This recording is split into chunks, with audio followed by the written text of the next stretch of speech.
What if I told you there's a place on Earth where fewer than 50 people live? An island so remote that it takes 4 days by boat just to reach it. No airport, no hotels and restaurants. An island where the entire population could fit inside a single school bus.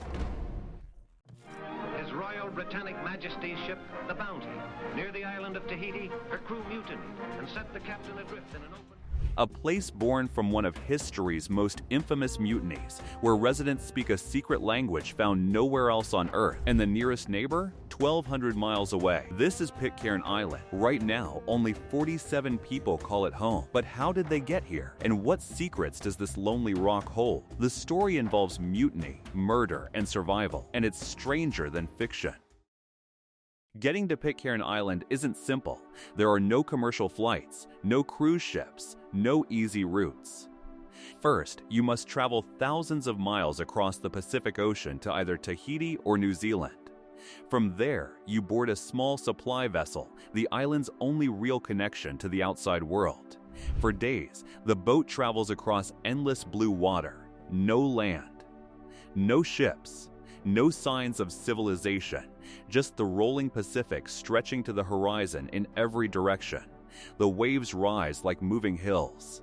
Sometimes the ocean is calm and glassy. Other times, storms whip the sea into chaos. Passengers spend long hours staring at empty water. The sky and ocean blur into a single shade of deep, unbroken blue. There are no landmarks, no radio towers, no distant coastlines catching the light. Just you, the vessel, and an ocean so vast it makes you feel like the last person alive. And then finally, something appears. A dark green shape rising slowly from the horizon. At first, it looks like a cloud. But as the boat gets closer, the shape becomes clearer. Massive volcanic cliffs shoot straight up from the ocean. Dense jungle blankets the slopes. Sharp rocks surround the coastline like natural defenses. There is no harbor, no port, no dock. Instead, islanders launch longboats directly into the crashing surf, steering them with incredible precision through dangerous waves. These men and women have been doing this their entire lives. It is second nature to them. Instinct. But for a first-time visitor gripping the side of a rocking vessel, watching the rocks rush closer, it feels like pure madness. Visitors climb down from the ship into these small boats. The ride to shore is rough, wet, and unpredictable. Salt water sprays your face. The boat rises and drops. You hold on with both hands and trust that the person steering has done this 1,000 times before. And when your feet finally touch land, one thing becomes immediately clear. You have stepped into a place where time moves differently. The air smells of jungle and salt. The silence is startling. No traffic. No crowd noise, no hum of industry, just wind, birds, and the distant sound of waves breaking against rock. This island feels completely disconnected from the modern world, but its story begins with one of the most dramatic rebellions in naval history. In 1787, a British ship called the HMS Bounty set sail from England. Its mission was simple: travel across the world to Tahiti, collect breadfruit plants, and transport them to the Caribbean. The fruit would be used as cheap food for enslaved workers on British plantations. The ship was commanded by William Bligh. Bligh was an experienced navigator, but he had a reputation among the crew for being extremely strict. Discipline on long sea voyages was brutal. Sailors could be whipped for minor mistakes. Food was rationed, work was exhausting, and months at sea created constant tension. After 10 grueling months crossing oceans, the crew finally reached Tahiti. For many sailors, it felt like paradise. The island was warm and beautiful. Food was plentiful. The local Tahitian communities were welcoming, and for the first time in months, the sailors were free from the harsh routines of naval life. They stayed there for 5 months. During that time, many crew members formed deep relationships with Tahitian women. Some built temporary homes. Some began imagining a different kind of life entirely, a life where the rigid rules of the British Navy no longer applied. A life lived on their own terms, in a warm place, far from the cold authority of England. But eventually, the order came. Captain Bligh announced it was time to leave, the crew would sail back across the world, and for some sailors, that decision felt unbearable. One of them was Bligh's own trusted officer, Fletcher Christian. Tension between Christian and Bligh had been growing for weeks. Arguments became more frequent. Trust slowly broke down. Bligh publicly humiliated Christian in front of the crew on multiple occasions. The respect that holds a ship together was crumbling. Then, in the early morning hours of April 28, 1789, everything changed. While Captain Bligh was sleeping in his cabin, a group of armed sailors burst inside. They dragged him onto the deck. Christian stood there, holding a sword. The mutiny had begun. Bligh and 18 loyal crew members were forced into a tiny open boat just 23 feet long.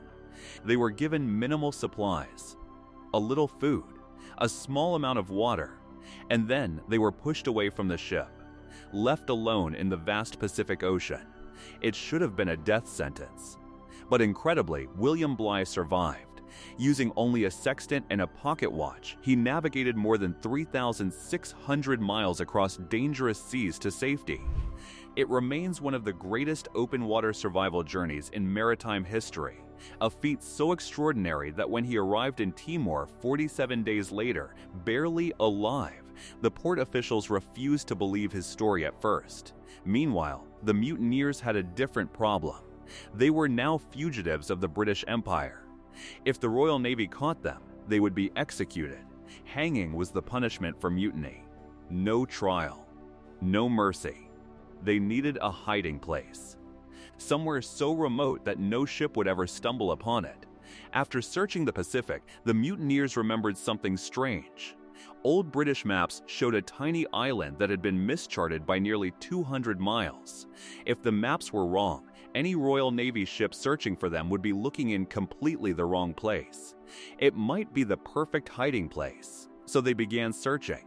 Finally, on January 15, 1790, they found it, Pitcairn Island, a tiny volcanic island only 2 square miles in size, steep cliffs, dense forests, no harbor, almost impossible to land on, perfect for disappearing. The mutineers brought Tahitian men and women with them. They unloaded animals, tools, and supplies. Pigs, chickens, seeds, farming equipment. Everything had to be carried up a steep trail now called the Hill of Difficulty. The name was earned. It was backbreaking work, but they had no choice. This was their new world. Then they made a decision that would seal their fate forever. They burned the HMS Bounty. The flames consumed the ship in the bay. Wood cracked, smoke rose into the sky, the mast fell. And when it sank beneath the water, there was no longer any way back to the outside world. No escape. This island would now be their prison and their home. At first, life seemed hopeful. Crops began growing in the fertile volcanic soil. Families formed. Children were born. But isolation can magnify human conflict.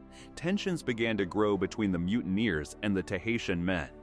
The Europeans controlled most of the land and most of the power. Resentment slowly built. Then violence erupted. In 1793, the Tahitian men attacked. 4 of the mutineers were killed, including Fletcher Christian, the very man who had started the mutiny. Revenge followed. Counterattacks. More deaths. Over the next several years, the community collapsed into chaos. Some men were murdered. Others died in drunken fights. Some fell into alcoholism. Some took their own lives. One by one, the original mutineers disappeared. Until finally, by the year 1800, only a single mutineer remained alive, John Adams. He lived on the island surrounded by Tahitian women and the children who had been born there. A broken community slowly rebuilt itself around him. Adams found religion. He began teaching the children. He created order where chaos had almost destroyed everything. For years, the outside world had no idea the island even existed. Then, in 1808, an American whaling ship spotted smoke rising from the cliffs. When sailors landed, they found something completely unexpected.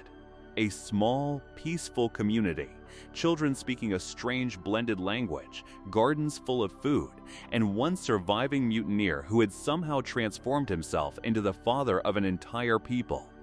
Instead of punishing Adams, Britain eventually pardoned him. Over time, Pitcairn Island became a strange symbol of survival and redemption. Today, more than 2 centuries later, the island still exists.